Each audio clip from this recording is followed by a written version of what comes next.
فأعوذ بالله من الشيطان الرجيم بسم الله الرحمن الرحيم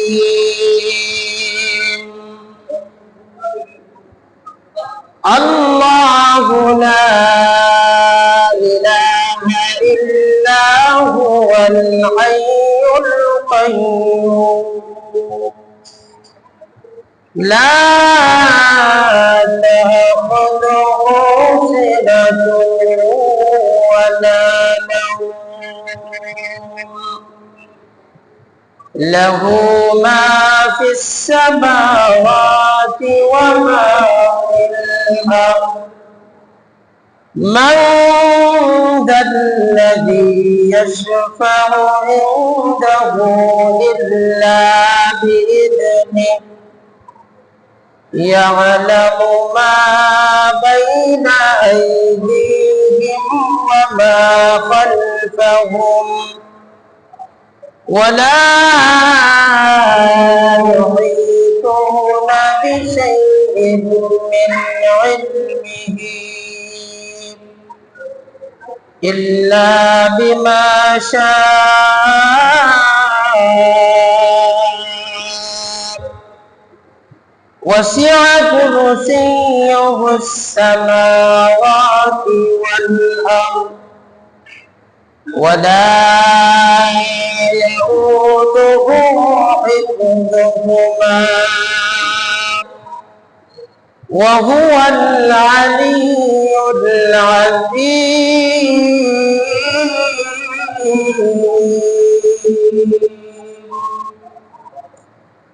وقال رسول الله صلى الله عليه وسلم من قرأ آية الكرسي في دبر كل صلاة مكتوبة لم يمنعه من دخول الجنة وقال تعالى في شان حبيبه إن الله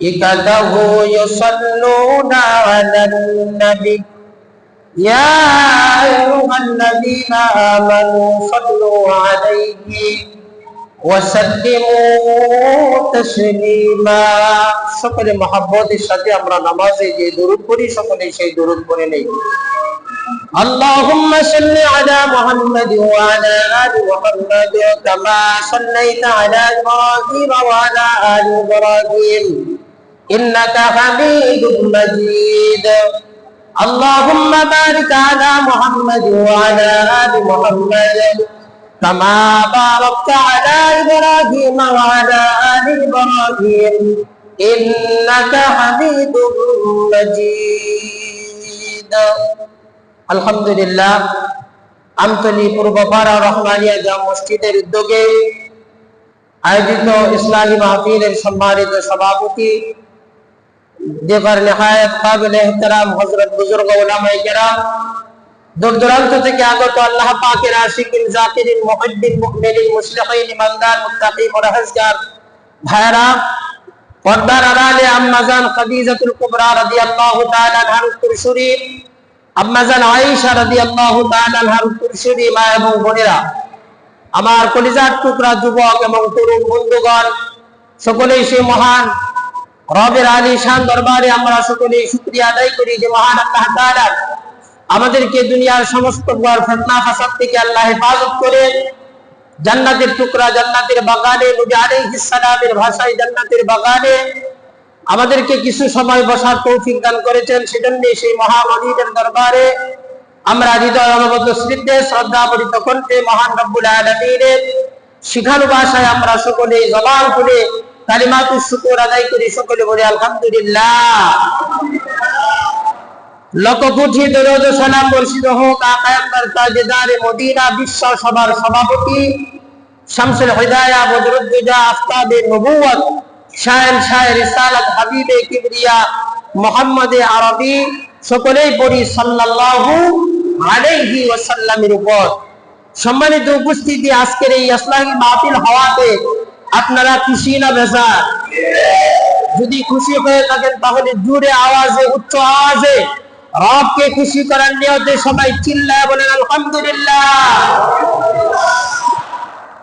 আমরা আজকে এই মাহফিলে এসেছি বড়দের কাছ থেকে কিছু কথা শোনার জন্য, আমলে পরিবর্তন করার জন্য, আল্লাহ পাকের কাছে শেষ আখেরি মুনাজাতে তওবার মাধ্যমে আল্লাহর কাছ থেকে গুনাহ মাফের পরিত্রাণ নিয়ে আমরা বাড়িতে ফেরার জন্য রাজি আছি না ইনশাআল্লাহ?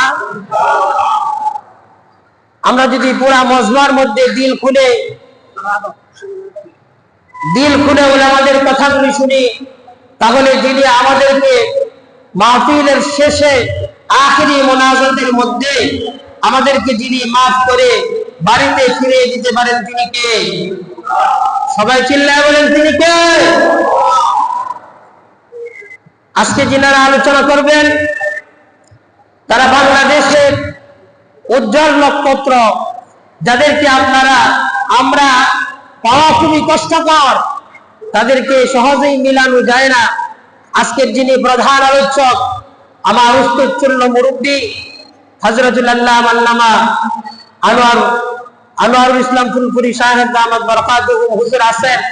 আমি হুজুরের সামনে কি কথা বলবো আমি নিজেও জানি না, তবে আমি আপনাদের সামনে একটি ছোট্ট আমলের মুযাকারা করতে চাই। আপনারা শুনতে রাজি আছেন তো ইনশাআল্লাহ?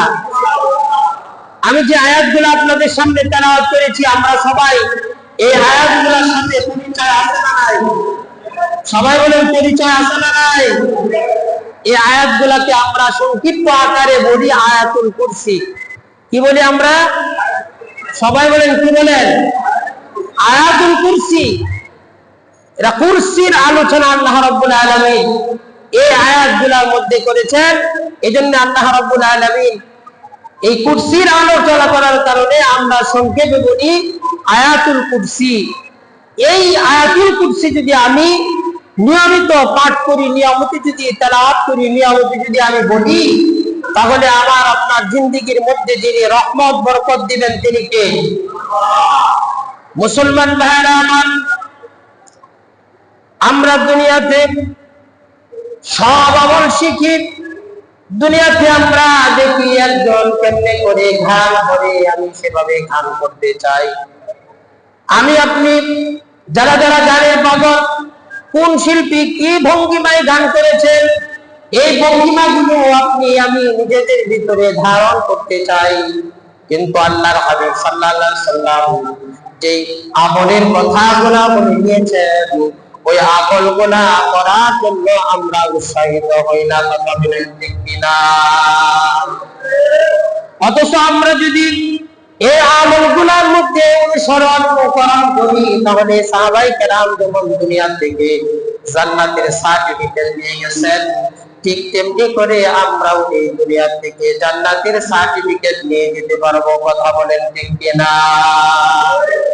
এজন্য ভাইরা আমার, এই আমলের নিয়তে প্রত্যেকটা আলোচকের আলোচনাগুলো শ্রবণ করা আর নিজের ভিতরে একটা আমল ধারণ করে নেওয়া, যে আজকে এই আমলটা শিখলাম, এই আমলটা আমার জিন্দেগি যতদিন থাকে এতদিনের মধ্যে আমি এই আমলটা কখনো বাদ দিব না।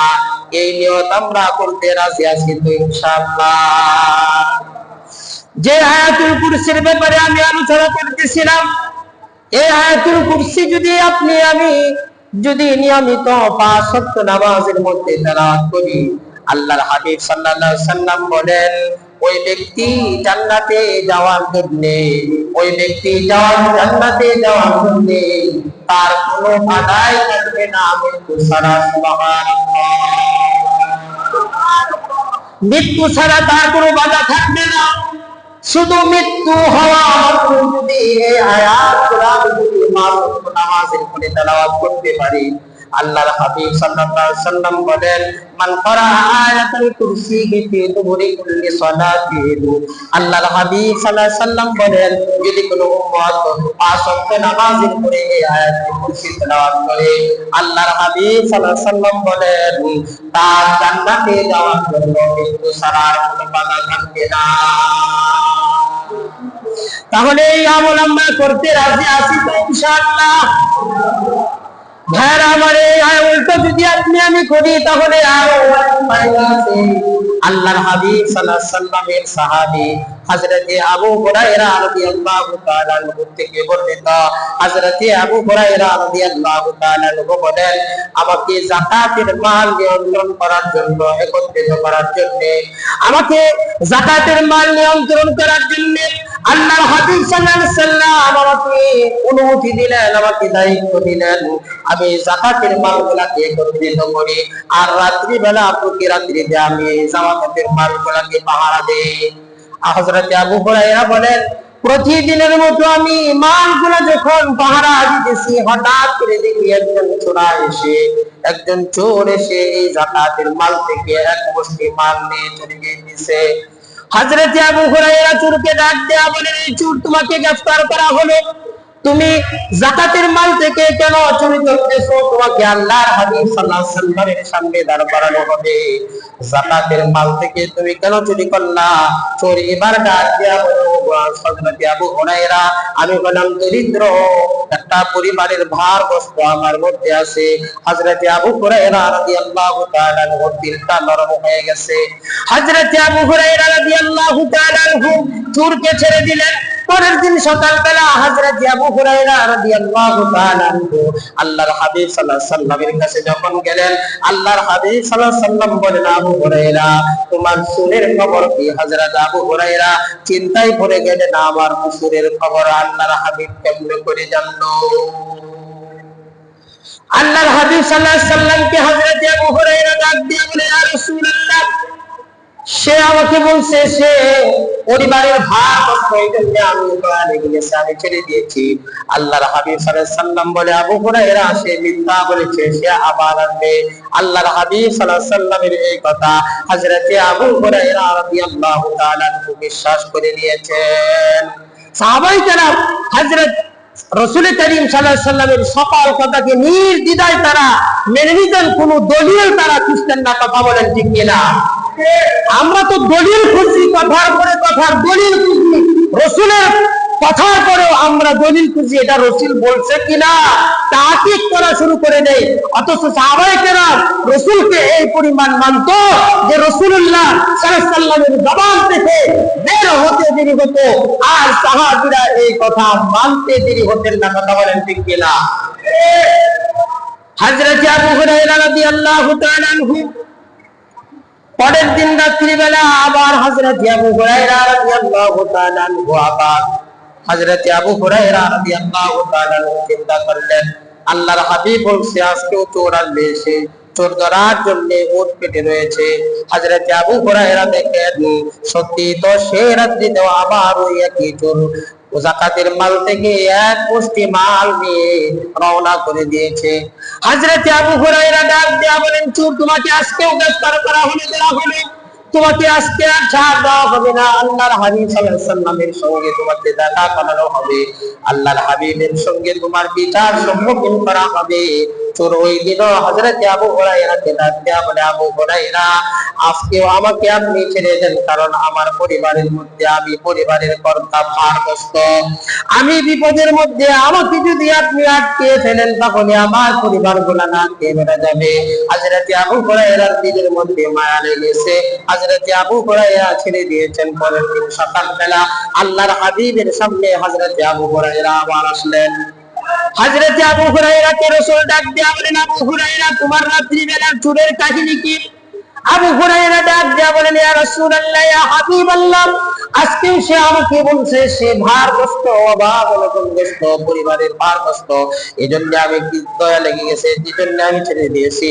আল্লাহর হাবিব সেদিনও বলে, আবু হুরায়রা, আজকে সে মিথ্যা কথা বলেছে, সে দেখবা আবার আসবে। হযরত আবু হুরায়রা রাদিয়াল্লাহু তাআলা আনহু পরের দিন রাত্রে আবার হযরত আবু হুরায়রা রাদিয়াল্লাহু তাআলা আনহু চোরকে ধরার জন্য তিনি অপেক্ষা করতেছেন। হযরত আবু হুরায়রা দেখলেন ইতিমধ্যে আবার চোর চলে এসেছে, যাকাতের মাল থেকে এক মুষ্টি মাল নিয়ে রওনা করে দিয়েছে।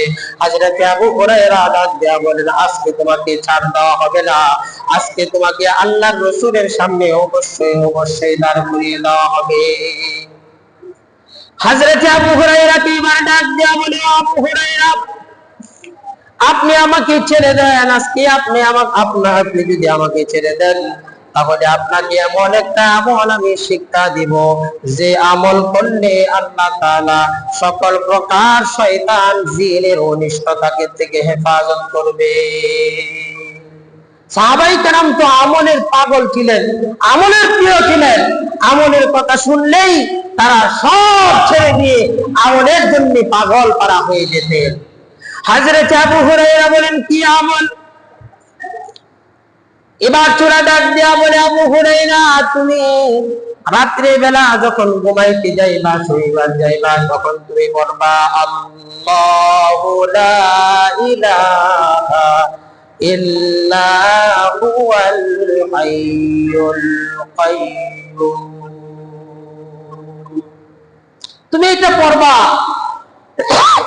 তুমি এটা পড়লে যে তোমার সারা রাত্র সকল প্রকার আসমানি জিসমানি জিন এবং শয়তানের অনিষ্টতা থেকে আল্লাহ হেফাজত করবেন। সুবহানাল্লাহ। হযরত আবু হুরায়রা রাদিয়াল্লাহু তাআলা আনহু পরের দিন এইবার চোরাকে ছেড়ে দিলেন। হযরত আবু হুরায়রা আল্লাহর রাসূলের কাছে আসলেন। আল্লাহর হাবিব সাল্লাল্লাহু আলাইহি সাল্লাম বললেন, আবু হুরায়রা, তোমার চোরের খবর কি? হযরত আবু হুরায়রা বলে, ইয়া রাসূলুল্লাহ, আজকে চোরাকে ধরেছিলাম, কিন্তু এই চোরা একটা আমল আমাকে শিক্ষা দিয়ে গেছে, আমল বোধ শিখায় দিয়ে গেছে। আবু হুরায়রা রাদিয়াল্লাহু তাআলা আনহুকে আল্লাহর হাবিব সাল্লাল্লাহু আলাইহি সাল্লাম বললেন, আবু হুরায়রা, তোমাকে কি আমল শিক্ষা দিয়ে গেছে? কি আমল শিক্ষা দিয়ে গেছে? পানিটা দাও সবাই।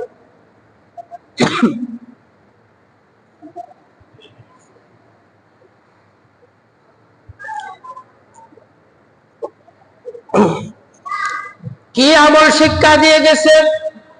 হযরত আবু হুরায়রা রাদিয়াল্লাহু তাআলা আনহু বলেন, ও আল্লাহর হাবিব সাল্লাল্লাহু আলাইহি সাল্লাম, আমাকে চোরা শিক্ষা দিয়ে গেছে। সে বলেছে আমি যেন রাত্রিবেলা শুইতে সময় সূরাতুল বাকারার কয়েকটা আয়াত আমাকে তেলাওয়াত করে শিখায়া দিয়ে গেছেন। সে বলেছে যদি এই আয়াতগুলো তেলাওয়াত করি তাহলে শয়তান এবং জিনের অনিষ্টতা থেকে আল্লাহ হেফাজত করবে। আল্লাহর হাবিব সাল্লাল্লাহু আলাইহি সাল্লাম বললেন, আবু হুরায়রা সে সত্য বলেছে। তার মানে বোঝা গেল, বন্ধুগণ আমার, আপনি আমি যদি রাত্রি বেলা শুইতে সময় এই আয়াতগুলো তেলাওয়াত করি, তাহলে আপনার আমার সারা রাত্র জিন এবং শয়তানের অনিষ্টতা থেকে যিনি হেফাজত করবেন তিনি কে? চিল্লায় বলেন তিনি কে? আপনারা কথা বলেন না কেন? চিল্লায় বলেন তিনি কে? আল্লাহ। তাহলে এই আমলটা আমরা করতে রাজি আছি তো ইনশাআল্লাহ? আল্লাহর হাবিব সাল্লাল্লাহু আলাইহি সাল্লাম আরো বলেন, যে ব্যক্তি এই আমলটা বেশি বেশি তেলাওয়াত করবে, আল্লাহর হাবিব সাল্লাল্লাহু আলাইহি সাল্লাম বলেন সে তত বেশি আল্লাহ রাব্বুল আলামিনের কাছে প্রিয় হয়ে যাবে। কেন প্রিয় হবে জানেন? কারণ এখানে আসছে আল্লাহু লা ইলাহা ইল্লা হুয়াল হাইয়ুল কাইয়্যুম। এখানে আল্লাহ রাব্বুল আলামিনের বরত্ব, আল্লাহ রাব্বুল আলামিনের রাজত্ব, আল্লাহ রাব্বুল আলামিনের পরিচয় আল্লাহ রাব্বুল আলামিন এখানে তুলে ধরেছেন। এই আল্লাহর বরত্ব আর রাজত্ব আর আল্লাহ রাব্বুল আলামিনের ও এই পুরা পৃথিবীর যা কিছু আমরা দেখি, যা কিছু আমরা শুনি, সব কিছুর সৃষ্টির মধ্যে যদি আবার আপনার ঈমান আর ইয়াকিন থাকে আর আল্লাহর প্রতি যদি বিশ্বাস থাকে, তাহলে পরকালে আমাকে আপনাকে যিনি মুক্ত করে জান্নাতের মালিক বানায় দিবেন তিনি কে? সবাই চিল্লায় বলেন তিনি কে? আল্লাহ। আপনারা তো কথা বলতে জানেন না দেখি। আমি তো জানি রহমানিয়া মসজিদের মুসল্লিগণ তাদের জবানগুলা সবসময় খোলা থাকে হকের আওয়াজের জন্য। এই রহমানিয়া মসজিদের খতিবের আওয়াজ, বলিষ্ঠ কণ্ঠ সারা পৃথিবীর মধ্যে ছড়িয়ে পড়ছে ইতিমধ্যে। কথা বলেন ঠিক কিনা? এজন্য ভাইরা আমার, আওয়াজকে আরো উচ্চ করতে হবে, বাতিল শক্তিকে জানাই দিতে হবে। মুসলমান এখনো ঘুমন্ত নাই। কথা বলেন ঠিক কিনা? শাহজালালের উত্তরসূরি এখনো আছে না নাই? ফ্যাসিস্ট সরকার চলে গেছে, কিন্তু ফ্যাসিস্ট সরকারের দূষররা এখনো আছে না নাই? এই কথা বলেন, আছে না নাই? এখনো পর্যন্ত মসজিদের মেম্বারগুলো বৈষম্যের থেকে দূর হয় নাই। মসজিদের মেম্বারগুলা এখনো পর্যন্ত ওই সমস্ত কুলাঙ্গাদের দখলে আছে, যে পর্যন্ত সকল মুসলমান ঐক্যবদ্ধ হয়ে ইসলামের ঝান্ডাকে উঁচু না করবে, আওয়াজকে বুলন্দ না করবে, ততক্ষণ পর্যন্ত ওই বাতিল শক্তি আমাদের নিচে, আমাদের কাছে কখনোই মাথা নত করবে না। আজ যখন সব মুসলমান মিলে একসাথে ঐক্যবদ্ধ হয়ে হকের আওয়াজ তুলবে, আমি বিশ্বাস করি বাতিল শক্তি লেজ দিতে পালাইতে বাধ্য হবে। কথা বলে ঠিক কিনা? এই জন্য আমাদের আওয়াজগুলোকে আরো জুড়ে বলন্দ করার দরকার আছে না নাই? শয়তান এখনো পর্যন্ত কাজ করতেছে, এখনো পর্যন্ত মসজিদের মেম্বার গুলা বৈষম্য যারা করেছে তাদের দখলে আছে। আমি নিজে প্রমাণ। আমি কিশোরগঞ্জে এক মসজিদের ইমাম ছিলাম। আমি রাসূলুল্লাহ সাল্লাল্লাহু আলাইহি ওয়াসাল্লামের অপমান যে ভারতে হয়েছে, এর প্রতিবাদে আমার কথা বলার কারণে, উগ্র মেজাজে আমি কথা বলার কারণে, রাসূলের প্রেম দেখানোর কারণে আমাকে সেখান থেকে চাকরিচ্যুত করা হয়েছে। এখান থেকে বোঝা যায় এখনো পর্যন্ত যারা বৈষম্য করেছে, এই পৃথিবীতে মানুষদের সম্পদ লুটপাট করে খেয়েছে, মুসলমানদের অন্তরের মধ্যে আঘাত দিয়েছে, ওই সমস্ত দূষণরা এখনো আছে। কথা বলে ঠিক কিনা? এদের থেকে আমাদেরকে দূরে সরার জন্য, এদেরকে ইসলামের জায়গাগুলা থেকে, মেম্বারগুলা থেকে, মসজিদ মাদ্রাসার বড় বড় জায়গাগুলা যেগুলো দখল করে আছে, এগুলা থেকে এদেরকে দূরে সরানোর জন্য আমাদের সকলকে একসাথে হয়ে হকের আওয়াজ তুলতে হবে। আমরা তুলতে রাজি আছি তো ইনশাআল্লাহ? আমার এই জমিনের মধ্যে শতভাগ মুসলমানের দেশ, এই দেশের মধ্যে যদি রাসূলকে নিয়ে কটূক্তি করেওয়ালা ব্যক্তির ব্যাপারে কোন মসজিদের মেম্বার থেকে কথা হয়, আর ওই মসজিদের মেম্বারের ইমামতি যদি ছুটে যায়, তাহলে বুঝতে হবে জাতির কপাল পুড়ে গেছে। ততক্ষণ পর্যন্ত জাতির কপাল ঠিক হবে না, যতক্ষণ পর্যন্ত উলামাদের সহবত এখতিয়ার না করবে, ততক্ষণ পর্যন্ত জাতি কখনোই পথভ্রষ্টতার রাস্তা থেকে ফিরে সরল সঠিক পথের মধ্যে আসতে পারবে না। এই জন্য আমরা উলামা হযরতের প্রত্যেকটা কথাকে, সাহাবীরা যেমন রাসূলের কথাকে মেনেছেন, আমরাও উলামা হযরতের কথাগুলোকে বিশ্বাস স্থাপন করে রাসূলুল্লাহর সমস্ত প্রকার আদর্শকে আমরা বাস্তবায়নের লক্ষ্যে উলামাদের কথা আমরা শুনতে রাজি আছি তো ইনশাআল্লাহ? সামনে ইজতেমা নিয়ে বিভিন্ন ভাবে ষড়যন্ত্র হচ্ছে, সকল মুসলমান ঐক্যবদ্ধ হয়ে যাও। সাহাবপন্থীদেরকে হটানোর লক্ষ্যে সবাই মিলে ঐক্যবদ্ধ হয়ে ইসলাম এদেশে আসবে। ইসলাম থাকবে, কখনো বাতিল শক্তিকে, মুসলমানদের সব থেকে বড় জায়গা জঙ্গির ইজতেমার মধ্যে কোন বাতিল শক্তিকে জায়গা দেওয়া হবে না। কথা বলেন ঠিক কিনা? ইনশাআল্লাহ বিভিন্ন ভাবে ষড়যন্ত্র হচ্ছে, আমরা সবাই উলামাদের পক্ষে চলে এসে, আল্লাহর কোরআনের পক্ষে চলে এসে, রাসূলুল্লাহ সাল্লাল্লাহু আলাইহি ওয়াসাল্লামের অনুসরণ করে এই দুনিয়া থেকে জান্নাতের সার্টিফিকেট অর্জন করে আমাদেরকে আল্লাহ তাআলা দেওয়ার তৌফিক দান করুন, আমিন। এখন যিনি আলোচনা করবেন আমার উস্তাদুল মুরব্বি হযরতুল আল্লামা হযরত মাওলানা আনোয়ারুল ইসলাম ফুলপুরি, যিনি সারা বাংলাদেশ সহ